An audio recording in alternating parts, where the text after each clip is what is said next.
चलिए स्टूडेंट्स, अब next passage शुरू करते हैं। बट पैसेज को शुरू करने से पहले मैं तुम सबसे माफ़ी मांगना चाहूँगा, खासकर उन बच्चों से। देखो, जो बच्चे आते जाते रहते हैं, जिनको रेगुलरिटी से कोई मतलब नहीं है, उनसे मेरा भी कोई लेना देना नहीं है। जो बच्चे सिलेक्शन देंगे, मैं उन्हीं के लिए सीरियस हूँ। तो जो बच्चे मुझ पर विश्वास करके आगे बढ़ रहे हैं, उन्हें पिछले एक हफ्ते से चैनल पर पैसेज नहीं मिला है, तो उनसे मैं माफ़ी चाहूँगा। किसी मेडिकल इमरजेंसी की वजह से मैं अपने पैसेज को कंटिन्यू नहीं कर पाया। बट आगे पैसेजेस कंटिन्यू रहेंगे, डेली एक पैसेज आता रहेगा। डन। तो ये उन बच्चों के लिए है जो बच्चे रेगुलर रहते हैं मेरे पास, अपने टीचर की बात पर विश्वास करते हैं। ये उनके लिए पैसेजेस हैं, ठीक है। चलिए, तो अब हम अपने नेक्स्ट पैसेज को शुरू करते हैं, और ये एसएससी स्टेनो का ही पैसेज है। ठीक, तो देखते हैं। एक बार मैं हमेशा की तरह से तुम्हें पैसेज दिखा देता हूँ, और इस पैसेज को एक बार मेरे अटेम्प्ट करने से पहले खुद से अटेम्प्ट करो, so that you could know how profound you are in your skills. अपनी स्किल्स के प्रोफाउंड होने का, कितना डीप वो हैं, इस बात का पता होना चाहिए। ठीक है, तो मैंने पूरा का पूरा पैसेज तुम्हें दिखा दिया है। 10 क्वेश्चंस का ये पैसेज है, एसएससी स्टेनो का प्रीवियस ईयर का पैसेज है। ठीक, तो देखते हैं आज इस पैसेज को, एक एक क्वेश्चन को सॉल्व करते हैं। हर एक सेंटेंस को एक क्वेश्चन ही मान करके चलो, फिल इन द ब्लैंक्स का। कहीं पर ग्रामर पूछ लेता है, कहीं पर वोकैबुलरी पूछ लेता है। जिसकी जितनी अच्छी अंडरस्टैंडिंग, उसका उतना अच्छा पैसेज। ठीक है, चलिए तो स्टार्ट करते हैं। मेरे अटेम्प्ट करने से पहले खुद से अटेम्प्ट ज़रूर कर लेना। अब मैं हिंदी बता रहा हूँ उससे पहले पहले। डन। चलिए, तो सेंटेंस कहता है, फॉर एवरी फॉरन, हर किसी विदेशी किसी के साथ, मतलब यहाँ पर किसी व्यक्ति का सेंस आ रहा है। इंडिया हैज़ समथिंग, इंडिया के पास कुछ ना कुछ होता है। हर किसी विदेशी मतलब जो घूमने आता है, भाई बाहर का बंदा इंडिया में घूमने ही आएगा। तो जो बाहर से पर्सन आता है घूमने के लिए, या हम भी कहीं पर किसी दूसरे देश में घूमने जाते हैं, तो हमें क्या बोलेंगे? टूरिस्ट बोलेंगे। तो वो वर्ड हमारे पास ऑप्शन में होना चाहिए। देखो, मैन और पर्सन तो सिमिलर से वर्ड हैं, ठीक है। किसी भी विदेशी व्यक्ति के लिए बोलने को तो हम ये भी बोल सकते हैं, लेकिन जब हम किसी दूसरे कंट्री में घूमने जाते हैं तो हमें कहते हैं फॉर टूरिस्ट। ठीक है, चलिए, तो पहले का आंसर हमारे सामने है, टूरिस्ट हमने आंसर लगाया। तो इसको आंसर को फिल करके तब हम सेंटेंस पढ़ेंगे। हर किसी या हर एक विदेशी टूरिस्ट को के लिए इंडिया हैज़ समथिंग, इंडिया के पास कुछ ना कुछ होता है, टू, कि वो इंडिया दूसरे के सामने उस चीज़ को रख सके। अब किसी दूसरे पर्सन के सामने कोई चीज़ रखना, कोई चीज़ उसके सामने शो करना, उसे ऑफर करना कहते हैं, कि भाई मेरे पास ये चीज़ है आपके लिए। तो जब मैं कोई चीज़ आपके लिए प्रस्तुत कर रहा हूँ, तो उसे ऑफर करना कहते हैं। तो ऑफर से रिलेटेड वर्ड मेरे पास ऑप्शन में होना चाहिए, जो कि यहाँ पर दिया हुआ है। देखो, गहने को तो गिव भी हो सकता है। बहुत से बच्चे कहेंगे कि सर गिव क्यों नहीं आया इसमें, कि इंडिया के पास हर किसी विदेशी व्यक्ति को देने के लिए कुछ ना कुछ होता है। तो हो सकता था, लेकिन जब भी हम किसी को, कोई बाहर का बंदा आता है और उसे उसे कोई जैसे हॉस्पिटैलिटी में या फिर मेहमान नवाजी में कुछ ना कुछ देते हैं हम, तो उसे ऑफ़र करना कहते हैं। ठीक है, अब वो एक्सेप्ट करे या ना करे वो बाद की बात होती है। फिलहाल हम अपनी तरफ से ऑफ़र कर देते हैं। तो हमारा आंसर आ गया ऑफर। यहाँ पर गिव आंसर मत लगाना, ठीक है। तो India has something to offer, something to offer those, India के पास कुछ ना कुछ ऑफर करने के लिए होता है उनके लिए। दोज का मतलब उनके लिए। फैसिनेटेड विद आवर पास्ट, जो कि हमारे पास्ट से फैसिनेटेड है। फैसिनेटेड का मतलब क्या होता है? मंत्रमुग्ध होना, या फिर आश्चर्यचकित होना, या उन्हें वो चीज़ बहुत अच्छी लगती है। ये वाला सेंस फैसिनेट से आता है, ठीक है। जो कि हमारे पास्ट से आकर्षित हैं, या हमारे पास्ट से मंत्रमुग्ध हैं। कैन फीस्ट देयर आइज, वो अपनी आंखों को फीस्ट करा सकते हैं। देखो, फीस्ट का मतलब होता है भोजन करना, ठीक है। लेकिन अपनी आंखों को भोजन कराने का सेंस क्या आएगा? क्या वो अपनी आंखों को रिलैक्स फील करा सकते हैं? इमेजिन करो, तुम्हारी आंखें कोई दृश्य देखना चाहती है, किसी जगह पर जा करके तुम घूम करके जाना चाहते हो, तो वहाँ पर जा करके तुम्हें जो रिलैक्सेशन फील होगा, वो वाली चीज़ यहाँ पर आ रही है। तो वो अपने आप को रिलैक्स फील करा सकते हैं, अपने मन को संतुष्ट कर सकते हैं ऑन द किस चीज़ पर? फॉर्मरली। फॉर्मरली का मतलब जो पहले हुआ करते थे। प्रिंसली का मतलब जो लग्जरी से रिलेटेड है ना। प्रिंसली का मतलब, प्रिंस तुम जानते हो राजकुमार होता है, तो जो लग्जरी से रिलेटेड है। स्टेट्स का मतलब जगह है ना। स्टेट्स कह लो, राज्य कह लो, या जगह कह लो। जो प्रिंसली स्टेट्स होते हैं, पहले जो हुआ करते थे, उनकी कोई चीज़ है जिसे देख करके वो अपने आप को रिलैक्स फील करा सकते हैं, वो संतुष्ट हो सकते हैं। ये वाली फीलिंग है। तो पुरानी जो इमारतें हैं, पुरानी जो चीज़ें हैं, उनके बचे कुचे को हम क्या कहते हैं? उनके बचे कुचे को रुइंस कहा जाता है, और उनके बचे कुचे को रीमेन्स कहा जाता है, ठीक है। ये दो चीज़ें हो सकती हैं। मॉन्यूमेंट्स का मतलब ऐतिहासिक इमारतें होती हैं, और लेफ्ट ओवर्स का मतलब होता है बचा कुचा। अब इसमें से कौन सा आंसर चुनूं, इसके लिए कुछ हम इमेजेस देखते हैं, ठीक है, तो उससे हमें पता लगेगा कि हाँ थोड़ा सा कंफर्म हो जाएंगे हम, क्योंकि वर्ड्स जो हैं सारे के सारे थोड़े मिलते जुलते हैं। देखो रुएंस का मतलब भी अवशेष या खंडहर होता है, रिमेन्स का मतलब भी अवशेष या बचा कुचा हिस्सा होता है, मॉन्यूमेंट्स का मतलब ऐतिहासिक इमारतें होती हैं, और लेफ्ट ओवर का मतलब मैंने तुम्हें बताया ये भी बचा कुचा हिस्सा है। तो अब इनमें हम थोड़ा सा क्लियर कर लेते हैं कुछ इमेजेस देख करके। देखो ध्यान से, ये जो यहाँ पर तुम देख रहे हो ये सारी इमेजेस तुम्हारी रुएंस या रिमेन्स की हैं। दोनों के दोनों वर्ड्स जो है सारे, रुएंस ज़्यादातर यूज़ होता है, रिमेन्स ज़्यादातर यूज़ होता है। कोई भी चीज़ है, कोई भी जगह है, देखो यहाँ पर रुएंस लिखा हुआ है ना, रुएंस का मतलब क्या है, यही बचा कुचा या अवशेष हिस्सा, ठीक। और इसके अलावा ये भी सारे रुएंस हो गए। ये जो तुम देख रहे हो यहाँ पर ये है हिस्टोरिकल मॉन्यूमेंट्स, ये वाली सारी की सारी, है ना। हिस्टोरिकल मॉन्यूमेंट्स ऐतिहासिक इमारतें वगैरह कहलाती हैं, तो ये रुएंस या अवशेष में नहीं आती हैं, ठीक है, ये अलग हो गया। और ये है लेफ्ट ओवर, बचा कुचा, खासकर इसको खाने पीने के सेंस में हम यूज़ करते हैं, ठीक है, ये होगा हमारा लेफ्ट ओवर। ये खाने पीने के सेंस में तुम हमेशा यूज़ कर सकते हो। ये आपकी मॉन्यूमेंट्स हो गई, समझ में आ गई बात। तो ये हमने चारों ऑप्शंस अपने देख लिए। फिर से रिपीट करता हूं, ये जो तुम्हारे सामने सारी इमेजेस हैं, ये सब इमेजेस किसकी हैं, रुएंस या रिमेन्स की हैं। और इसके बाद ये है मॉन्यूमेंट्स और ये है लेफ्ट ओवर। इमेज से थोड़ा सा ज्यादा अच्छा तुम्हारे मन में वोकैबुलरी बैठेगी। अब क्वेश्चन ये आता है कि मैं रुएंस चुनूं या रिमेन्स चुनूं, जब दोनों की दोनों एक ही चीजें हैं। तो तुम्हें एक बात बताता हूं, देखो यहाँ पर तुम्हारे मतलब की है, ध्यान रखना।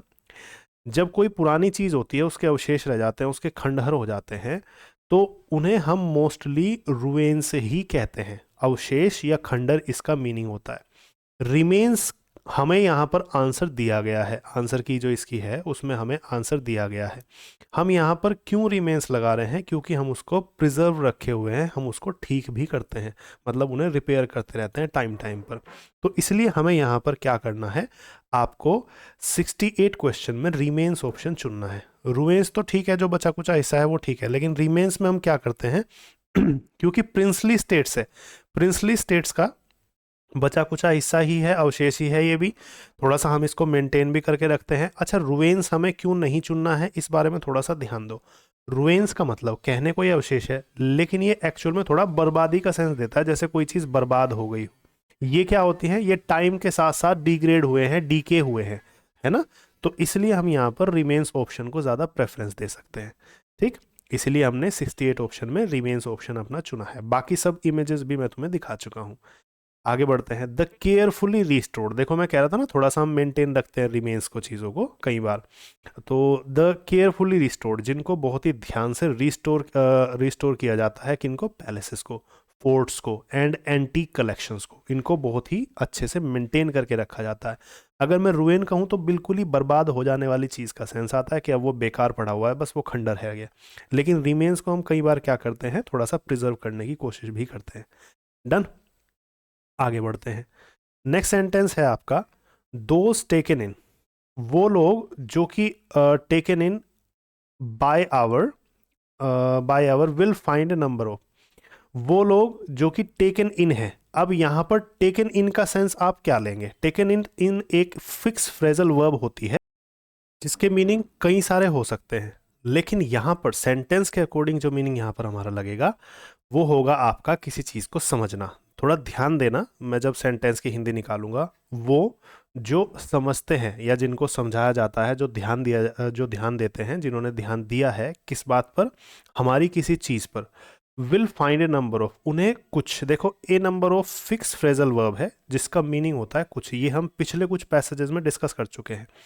उन्हें क्या मिलेंगे, कुछ ऐसे लोग मिलेंगे। अब यहाँ पर किस तरह के लोग होते हैं, waiting to have fresh recruits, जो वेट करते रहते हैं फ्रेश रिक्रूट्स का, रिक्रूट्स का मतलब जो नए नए भर्ती होते हैं, ठीक है, वो वाला सेंस आ रहा है। प्रेफरेबली, खासकर जिनमें प्रेफरेंस किया जाता है, प्रेफरेंस दिया जाता है या प्रेफर किया जाता है, फ्रॉम द वेस्ट। अब वेस्ट कंट्रीज जो है, पश्चिमी देश जो हैं, वो ज़्यादातर जो होते हैं हमारे समृद्ध कंट्रीज होते हैं। अब देखो हम एक एक करके फिल करेंगे इसे। ऐसे लोग जो कि हमारी किसी चीज़ को थोड़ा बहुत समझते हैं। अब हमारी क्या चीज़ है, इंडिया में क्या चीज़ ऐसी है जो जिससे लोग आकर्षित रहते हैं, जिसको लोग थोड़ा सा समझते हैं, जिसका लोग लाभ लेना चाहते हैं थोड़ा सा, है ना। तो यहाँ पर देखो क्या क्या ऑप्शंस है हमारे पास। अ, वो लोग जो हमारे कल्चर को थोड़ा समझते हैं, वो लोग जो हमारे धर्मों को थोड़ा समझते हैं, जो हमारी आध्यात्मिकता को थोड़ा समझते हैं, जो हमारे ट्रेडिशंस को, परंपराओं को थोड़ा समझते हैं। ऐसे केस में मुझे क्या लगाना चाहिए, जिन्हें कुछ ऐसे लोग मिलेंगे। किस तरह के लोग मिलेंगे? अब देखो कॉम्बिनेशन हमें लगाना है यहाँ पर। कॉम्बिनेशन हम क्या लगा सकते हैं? हमें गॉडमैन मिलेंगे, मतलब ऐसे लोग जो ईश्वर के पूजा पाठ में लगे रहते हैं। लीडर्स मिलेंगे, जो नेता वगैरह मिलेंगे उन्हें। टीचर्स मिलेंगे उन्हें, या गुरुज मिलेंगे। अब ध्यान से देखो अगर तुम, तो अगर मैं रिलीजन के साथ में कॉम्बिनेशन बनाऊं गॉडमैन का, क्योंकि धर्म, धर्म से रिलेटेड वर्ड है, धर्म का पालन करने वाले, ठीक है। तो गॉडमैन यहाँ पर मेरा वर्ड परफेक्ट बैठता है रिलीजन के अकॉर्डिंग। कल्चर और ट्रेडिशन सिमिलर सी चीज हो गई, तो कल्चर और ट्रेडिशन में से तो एक वर्ड नहीं लगाना है कोई भी। स्पिरिचुअलिटी, आध्यात्मिकता की यहाँ पर कोई बात नहीं हो रही है पैसेज में, इसलिए आध्यात्मिकता आपको नहीं लगाना है। ट्रेडिशन और कल्चर सिमिलर वर्ड्स हैं, इसलिए आपको ये दोनों नहीं लगाने हैं, क्योंकि अगर आप ट्रेडिशन लगाओगे तो फिर आपको कल्चर लगाने में भी कोई इशू नहीं होना चाहिए। इसलिए हम धर्म की बात करेंगे यहाँ पर, क्योंकि इंडिया में तुम जानते हो, इंडिया में गुरुज वगैरह और इन सब से जैसे हमारी आध्यात्मिक चीज़ें होती हैं, हमारे यहाँ पर पूजा पाठ रहती है, इनसे बहुत से विदेशी लोग अफेक्टेड हैं, ठीक है, बहुत से प्रभावित रहते हैं इन चीज़ों से। तो हम क्या करेंगे, यहाँ पर लगाते हैं 69 में धर्म से रिलेटेड वर्ड, यहाँ पर आ जाएगा रिलीजन आपका, ठीक है। वो लोग जो लाभ लेना चाहते हैं या जो समझते हैं हमारे धर्मों को, उन्हें बहुत से यहाँ पर कौन मिलेंगे? गॉडमैन मिलेंगे। गॉडमैन का मतलब जो पूजा पाठ करते हैं। Waiting to have fresh recruits, जो इंतज़ार करते रहते हैं कि उनके पास नए नए लोग आए, प्रेफरेबली फ्रॉम द वेस्ट, जो कि वेस्ट पश्चिमी देशों से हो। अच्छा, पश्चिमी देशों की यहाँ पर कोई ना कोई हमें खासियत लगानी है। पश्चिमी देशों की खासियत में मैं यहाँ पर क्या लगा सकता हूँ? देखो मुझे यहाँ पर एडजेक्टिव चाहिए, द आया हुआ है, इसका मतलब वेस्ट का मतलब क्या हो गया? पश्चिमी देश हो गया, ये तो नाउन हो गया। अब मुझे इससे पहले एक एडजेक्टिव चाहिए। पश्चिमी देश की खासियत बताओ मुझे, क्या क्या हो सकती है? ये क्वेश्चन है आपका। ये पश्चिमी देश समृद्ध होते हैं, हाँ वहाँ पर खूब पैसा है, इसमें कोई डाउट नहीं है। पश्चिमी देशों में पैसा है, समृद्धि है वहाँ पर, ये हो सकता है। पश्चिमी देश इंटेलिजेंट होते हैं, ऐसा नहीं कह सकते। पश्चिमी देश फेमस हैं, ऐसा भी नहीं कह सकते। और पश्चिमी देश उदार हैं, इनमें ही सारी दयालुता है, ऐसा भी नहीं कह सकते, है ना। तो गॉडमैन जो होते हैं, जो अपने आप को दावा करते हैं कि भाई हम गॉडमैन हैं, हम ईश्वर के बंदे हैं, हम तुम्हारी गॉड से बात करा सकते हैं और इस तरह की चीज़ें होते हैं, चीज़ें कर सकते हैं। तो वो क्या करते हैं, वो फ्रेश रिक्रूट्स का इंतज़ार करते रहते हैं, जो कि समृद्ध पश्चिमी देशों से होता है, ठीक है। मतलब वो अंग्रेज़ों का और इन सब का इंतज़ार करते रहेंगे कि आए और हमारे यहाँ पर खूब सारा पैसा इन्वेस्ट करें, हमें भी पैसे दें, देश को भी फ़ायदा हो, हर जगह पर हो। हालांकि गॉडमैन का मीनिंग यहाँ पर थोड़ा सा नेगेटिवली लिया गया है, ऐसा यहाँ पर कोई दावा नहीं करता है, बट फिर भी वर्ड यूज़ किया गया है। चारों ऑप्शंस में से हमारा ये वाला ज़्यादा अच्छा है, इसलिए हमने ये वर्ड लगाया है। फिर से रिपीट करता हूँ मैं लाइन को। वो लोग जो कि हमारे धर्म को थोड़ा समझते हैं, वो क्या करेंगे, यहाँ पर उन्हें कुछ गॉडमैन मिलेंगे। ए नंबर ऑफ एक फिक्स फ्रेज है जिसका मतलब होता है कुछ, ठीक है। उन्हें यहाँ पर कुछ गॉडमैन मिलेंगे जो कि इंतज़ार करते रहते हैं कि उनके पास नए लोग आए। कहाँ से? समृद्ध पश्चिमी देशों से आए, है ना। प्रेफरेबली का मतलब उन्हें प्रेफर करते हैं वो पश्चिमी देशों से। तुमने देखा होगा जैसे गुरुज होते हैं, मठ होते हैं, तो वहाँ पर कोई इंग्लिश पीपल आते हैं तो वो उनको भी एक अच्छा स्थान देते हैं और उन्हें अच्छे से प्रिपेयर कराते हैं, है ना, आध्यात्मिकता और धर्म के बारे में बताते हैं। चलो आगे बढ़ते हैं। Here one can buy. अच्छा, यहाँ पर मैं तुम्हें वन के बारे में थोड़ा सा बताना चाहता हूँ। यहाँ पर वन कैन बाय का मतलब क्या हो जाएगा? वन क्यों लगाया यहाँ पर? क्योंकि हम जनरल सेंस में कोई बात बोलना चाहते हैं। अगर हम जनरल सेंस में ना बोले तो हम यहाँ पर यू लगा सकते हैं, ही लगा सकते हैं। तुम्हारा ये वन का मतलब समझ जाना, जब हम सब्जेक्ट कोई देना नहीं चाह रहे, हम किसी सामने किसी पर्सन को इशारा नहीं करना चाह रहे, लेकिन हमारा इशारा किसी व्यक्ति की तरफ ही है, जनरल बात जब हम बोलते हैं तब हमें वन सब्जेक्ट लगाना होता है। तो हेयर वन कैन बाय, यहाँ पर एक व्यक्ति का मतलब जनरल बात बोली हमने। यहाँ पर एक व्यक्ति क्या कर सकता है? कुछ चीज़ें खरीद सकता है। अब वो किस तरह की चीज़ें होंगी वो देखेंगे हम, पहले लाइन को पूरा पढ़ते हैं। That the best traditional craftsmanship, जो कि बेस्ट ट्रेडिशनल मतलब परंपरागत क्राफ्टमैनशिप कैन प्रोड्यूस। क्राफ्टमैनशिप क्या होती है? शिल्पकारी या हस्तकला होती है। अब शिल्पकारी या हस्तकला के अकॉर्डिंग वो किस तरह की चीज़ें खरीद सकते हैं ये बताना मुझे, ठीक है। क्राफ्टमैनशिप का मतलब जो हाथ से या वैसे हाथ की कारीगरी होती है, इस तरह की चीज़ें। तो देखो क्या लगा सकते हैं हम यहाँ पर 72 में। ऑप्शंस हमारे पास है, हाथ से करी गई काम है, क्राफ्टमैनशिप है, ये ध्यान रखना, परंपरागत है ना, परंपरा के थ्रू जो चली आ रही है। तो आर्टिकल्स, ऐसे वो आर्टिकल्स खरीद सकते हैं, नॉर्मल वर्ड है, आ सकता है, कोई प्रॉब्लम नहीं है। थिंग्स, ऐसी वो चीज़ें खरीद सकते हैं, ये भी आ सकता है। हैंडीक्राफ्ट्स का मतलब खास हाथ से बनी हुई चीज़ें, है ना, शिल्पकारी से बनी हुई चीज़ें, ये ज़्यादा प्रेफर कर सकते हैं हम।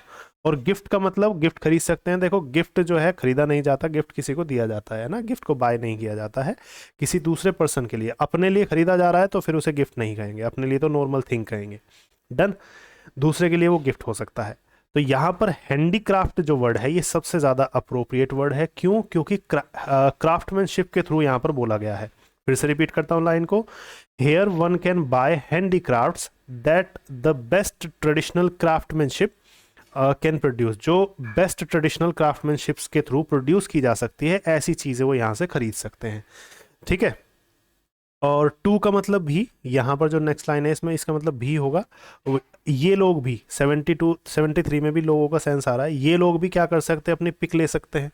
पिक का मतलब वही सेल्फी वगैरह। अब यहाँ पर जो है फोर है, बहुत से बच्चे इसे के लिए पढ़ेंगे, बट नहीं, देखो फोर से पहले एक सेंटेंस है, फोर के बाद एक सेंटेंस है, तो ये फोर जो है कंजंक्शन का काम कर रहा है। कंजंक्शन के रूप में इसका मतलब होता है क्योंकि, बिकॉज, एज, सिंस और फोर, ये चारों मैंने तुम्हें बताए थे कंजंक्शन के चैप्टर में कि ये क्योंकि का काम करते हैं जब सेंटेंसेस को जोड़ते हैं। तो क्योंकि, अच्छा ये लोग भी अपनी पिक ले सकते हैं क्योंकि इंडिया हैज़ वार्म वाटर, क्योंकि इंडिया के पास गर्म पानी की कुछ चीज़ें हैं। वास्ट ओपन स्पेसेस, बड़े बड़े स्पेसेस हैं, बड़े बड़े खुले मैदान हैं, बड़े बड़े स्पेसेस हैं। स्नोई माउंटेन पीक्स, इसकी बर्फ से ढकी माउंटेन की चोटियां हैं। एंड लग्जूरियस ट्रॉपिकल, और यहाँ पर लग्जरी से भरे हुए, ट्रॉपिकल का मतलब उष्ण कटिबंधीय कोई चीज़ है। तो इतनी सारी चीज़ें हैं, इसलिए ये लोग जो आए यहाँ पर आकर के, इंडिया में आकर के अपनी सेल्फी या पिक ले सकते हैं। अब किस तरह के लोग आएंगे इंडिया में? क्योंकि यहाँ पर देखो, यहाँ पर बड़े बड़े मैदान, पहाड़ियाँ और क्या नाम, और दो चीज़ें और कही हैं। अब यहाँ पर क्या क्या चीज़ें आएंगी? अब देखो वाटर से रिलेटेड क्या वर्ड होगा ये बताना पहले। 74 में क्या हो सकता है वाटर से रिलेटेड? समुद्र, इंडिया के अंदर समुद्र है, इंडिया में समुद्र है ऐसा तो नहीं कह सकते। इंडिया के अंदर पानी के रेगिस्तान है, देखो सैंड्स का मतलब, जब सैंड में एस लग जाता है तो ये रेगिस्तान होता है, इसलिए सैंड्स भी नहीं आएगा। बीचेस का मतलब पानी के बीच है इंडिया में, ऐसा नहीं है वो तट होते हैं, है ना, समुद्र तट होते हैं, ये नहीं आएगा। रिवर्स, हाँ, पानी की नदियाँ, गर्म पानी की नदियाँ, ये हो सकता है। ये आंसर आपका बिल्कुल सही है। ठीक है, तो इंडिया के अंदर गर्म पानी की नदियाँ हैं, खुले मैदान है, बर्फ से ढकी हुई पहाड़ों की चोटियाँ हैं, और लग्जूरियस ट्रॉपिकल और उष्ण कटिबंधीय क्या क्या चीज़ हो सकती है? उष्ण कटिबंधीय फॉरेस्ट, जंगल हो सकते हैं, हाँ चांसेस है। श्रब्स और बुशेस, ये दोनों एक ही वर्ड है, मैं तुम्हें दिखा देता हूँ। श्रब्स और बुशेस क्या होती है ये देखो। कई तरह की, हमारे पास कई तरह की झाड़ियाँ होती है, झाड़ियों को ही बेसिकली तुम श्रब्स याद कर लो, झाड़ियों को ही बेसिकली तुम बुशेस याद कर लो। ठीक है, ये देखो यहाँ पर इनके लिए आपका श्रब्स वर्ड भी यूज़ हुआ है और बुश वर्ड भी यूज़ हुआ है आपका। डन। तो अलग अलग तरह की ये हो सकती हैं, अच्छे से अरेंज्ड भी होती हैं और जंगली भी हो सकती हैं, जैसे कहीं पर भी कोई घास उग जाती है, किसी तरह के पेड़ पौधे से उग जाते हैं अपने आप ही, वो सब भी हो सकती हैं। तो ये सब झाड़ियों के प्रकार हैं जो मैंने तुम्हें दिखाए हैं। तो हमें क्या करना है? हमें ये करना है कि श्रब्स और बुशेस, अब उष्ण कटिबंधीय श्रब्स और बुशेस तो हम लगाएंगे नहीं क्योंकि दोनों एक से ही वर्ड है, अगर हम एक लगाएंगे तो दूसरा लगाने में कोई प्रॉब्लम नहीं है, इसलिए बी और सी तो आपका आंसर नहीं आएगा। बचा क्या? यहाँ पर उष्ण कटिबंधीय पेड़ है, पेड़ के बजाय आपने जब नदियां बोली हैं, जब पहाड़ बोले हैं, खुले मैदान बोले हैं, तो पेड़ का आप छोटी सी चीज़ का जिक्र क्यों करेंगे? फिर आप बड़ी चीज़ का जिक्र करेंगे, इसलिए आप यहाँ पर फॉरेस्ट वर्ड लगाएंगे। तो यहाँ पर उष्ण कटिबंधीय जंगल भी है। ठीक है, तो ये जो वर्ड्स हैं विद सम इमेजेस मैंने तुम्हें समझाने की कोशिश की है। इसी के साथ हमारा ये पैसेज पूरा होता है। तो भारत में अच्छी अच्छी चीज़ें हैं ऑफर करने के लिए, विदेशियों को लुभाने के लिए, आकर्षित करने के लिए। इसीलिए टूरिस्ट के बारे में, ये टूरिस्ट यहाँ पर आकर के क्या फील करेगा और टूरिस्ट को क्या चीज़ हम ऑफर कर रहे हैं, वो सब चीज़ें हमें बताई गई है यहाँ पर इस पैसेज में। ठीक है, बेसिक सा पैसेज था, ईजी सा पैसेज था। ध्यान रखना, मेरे पढ़ाने के बाद या किसी भी टीचर के पढ़ाने के बाद चीज़ ईजी ही लगती है, इसीलिए मैं तुम्हें कहता हूँ मेरे पढ़ाने से पहले एक बार ज़रूर अटेम्प्ट कर लिया करो, क्योंकि जब तुम ऐसा करोगे तो फिर तुम्हें एक खास बहुत सिंपल सा बेनिफिट होगा कि तुम्हें ये पता लग जाएगा कि तुम्हारी स्किल्स अभी कहाँ चल रही हैं। ठीक है, और जो भी तुम्हारा स्कोर आए वो मुझे कमेंट बॉक्स में बताओ। ठीक है, अब नेक्स्ट लेक्चर में मिलते हैं।